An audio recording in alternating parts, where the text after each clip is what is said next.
नमस्कार दोस्तों, अगर आप 10वीं पास हैं तो इस वीडियो को पूरा जरूर देखिएगा। इस वीडियो में हम बात करने वाले हैं रेलवे ग्रुप डी भर्ती के बारे में, जिसमें आपको बता दें 32,438 पदों पे बहाली हो रही है।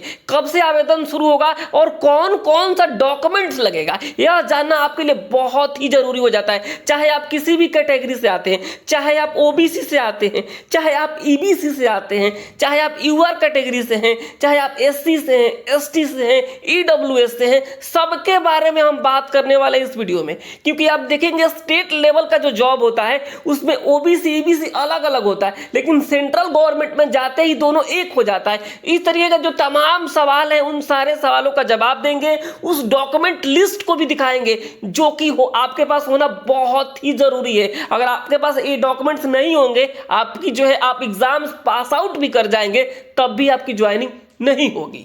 देखिए, पढ़ाई करना अच्छी बात है, आप पढ़ते रहिए, लेकिन जो है आपके पास डॉक्यूमेंट्स भी होने चाहिए, जानकारी भी होने चाहिए। तो आप इस वीडियो को पूरा जरूर देखिएगा। आप किसी भी कैटेगरी से आते हैं, रेलवे ग्रुप डी की जो भर्ती है 32,438 पदों पे जो है ऑनलाइन आवेदन शुरू होने जा रहा है और इसमें और भी सीटें बढ़ने वाली, तो तमाम जानकारी इस वीडियो में आपको देने वाले हैं। तो अगर आप हमारे चैनल पर नए हैं, अगर आप भी सरकारी नौकरी की तलाश में हैं, तो इस चैनल को सब्सक्राइब जरूर कर लीजिएगा। तो आइए हम इस वीडियो को स्टार्ट करते हैं और तमाम जानकारी आपको इस वीडियो में हम देते हैं। पूरा ऑफिशियल जो चीजें हैं उसके बारे में हम बात करेंगे, चाहे आप यूआर से, OBC, EBC, SC, ST, EWS, सबके लिए जो है एक एक करके हम बात करेंगे। कई एक सवाल निकल कर आता है कैरेक्टर सर्टिफिकेट को लेकर, तो उसके बारे में भी हम बात करेंगे, आखिर कब लगता है।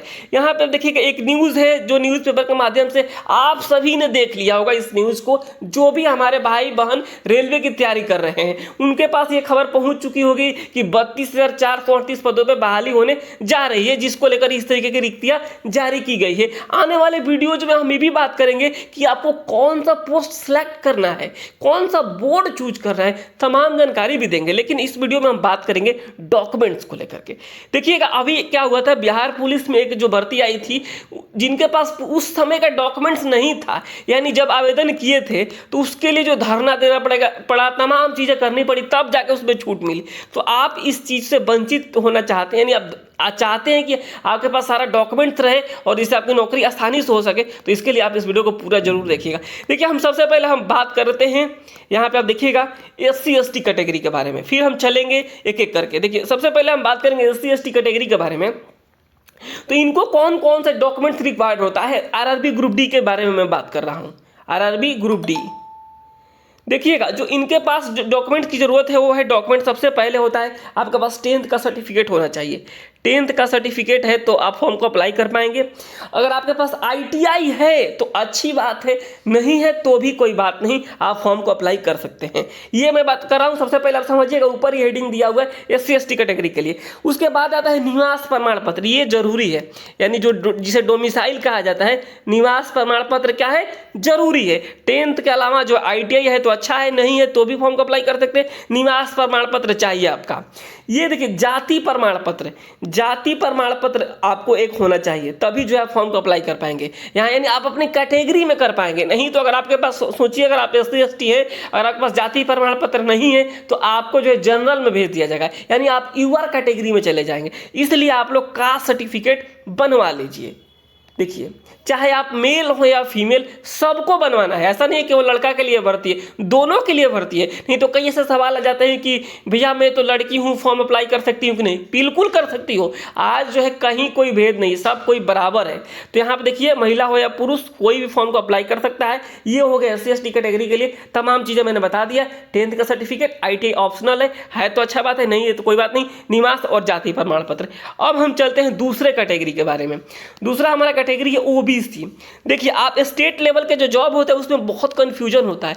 क्या होता है, जैसे बिहार को ही हम ले लें तो बिहार में क्या है ना, एक ओबीसी है, यानी आप एक ईबीसी भी किया है, यानी BC1 BC2 ऐसे कहा जाता है, यानी एक पिछड़ा वर्ग जिसे कहा जाता है, एक पिछड़ा वर्ग। एक होता है अत्यंत पिछड़ा वर्ग।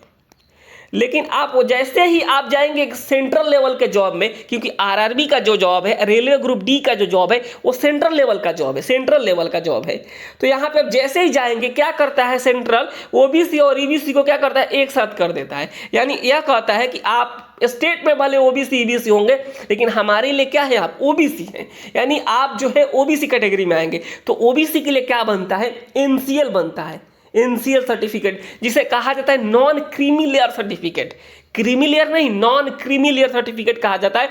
जो ओबीसी कैटेगरी से आते हैं, ओबीसी या ईबीसी, उनको बनवाना है क्या, एनसीएल बनवाना है आरआरबी ग्रुप डी के लिए।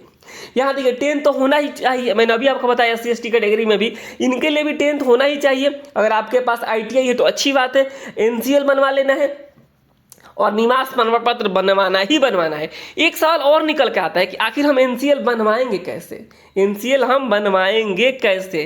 तो मैं आप सभी को बता दूं एनसीएल बनवाने का क्या प्रोसीजर होता है। देखिए, आप सबसे पहले बनवाइएगा निवास प्रमाण पत्र, सबसे पहले बनवाइएगा निवास, उसके बाद बनवाइएगा आप जाति, यानी निवास और जाति और आय, ये तीनों एक साथ जो है आप अप्लाई कर दीजिएगा ना। इसको अप्लाई करने के बाद से जो सर्टिफिकेट बन के आएगा, उससे जो है आप अप्लाई कीजिएगा तो एनसीएल बनेगा। तो प्लीज़ मेरा एक रिक्वेस्ट है कि जो भी ओबीसी कैटेगरी से आते हैं, आप एनसीएल बनवा लीजिए। ये आप स्टेट लेवल का जो कास्ट सर्टिफिकेट होता है वो नहीं बनवाना, NCL, NCL non criminal certificate किसी भी आप साइबर कैफे से बनवा सकते हैं, या फिर आप जो है अगर हमसे बनवाना चाहते हैं तो उसके लिए भी मैं आपको एक नंबर प्रोवाइड करवा देता हूँ साइबर कैफे का, आप वहाँ से भी बात करके जो है आप बना सकते हैं। आपको यहाँ पे स्क्रीन पे ये नंबर दिख जा रहा है, यहाँ से भी आप एनसीएल बनवा सकते हैं। देखिए, एनसीएल बनवा लीजिए ओबीसी वालों के लिए, मैं बता रहा हूँ, आप जरूर बनवा लीजिएगा, नहीं तो दिक्कत हो जाएगा। देखिए, मेरा काम है आपको सही जानकारी देना। अगर आप हमसे जुड़े हुए हैं, हमारे इस वीडियो को देख रहे हैं, तो आपको कुछ ना कुछ जानकारी आपको मिलेगी ही मिलेगी। तो चैनल को सब्सक्राइब कर ही लीजिए, फ्री ऑफ कॉस्ट है।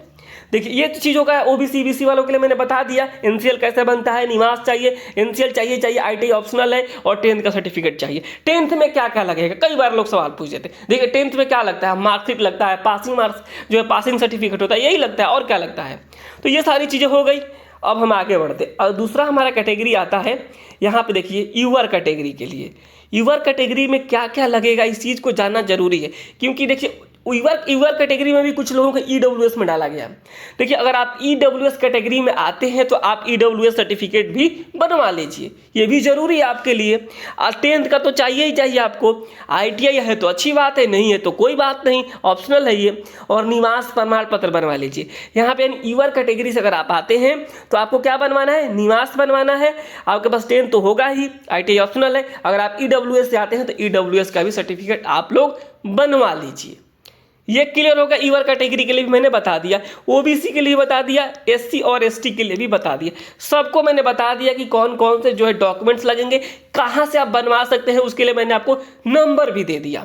क्लियर हो गया होगा सबको कि इस तरीके के ये सारे डॉक्यूमेंट्स लगेंगे।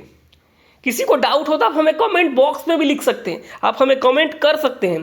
देखिए, अगला जो सवाल निकल कर आता है, एक कैरेक्टर सर्टिफिकेट। कई लोग का जो सवाल पूछते हैं कि कैरेक्टर सर्टिफिकेट कब लगता है।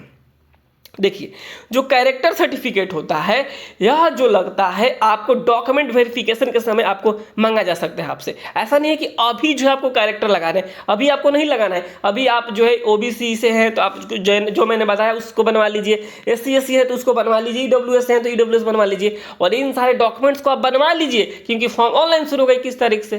तो ये फॉर्म आप बनवा लीजिए, ये सारे सर्टिफिकेट्स बनवा लीजिए और फॉर्म ऑनलाइन कीजिए। आने वाले वीडियोज में बताऊंगा कि कैसे आपको तैयारी करना है। जो मेरा एप्लीकेशन आपको मिलेगा प्ले स्टोर पे आने वाले दिनों में, मैं उसके बारे में बताऊंगा, कहां से आप डाउनलोड कर लेंगे, कैसे आपको तैयारी करना है, तमाम जानकारी आपको इस चैनल पे मिलेगी। तो आप हमारे चैनल को सब्सक्राइब करना तो बिल्कुल नहीं भूलिएगा।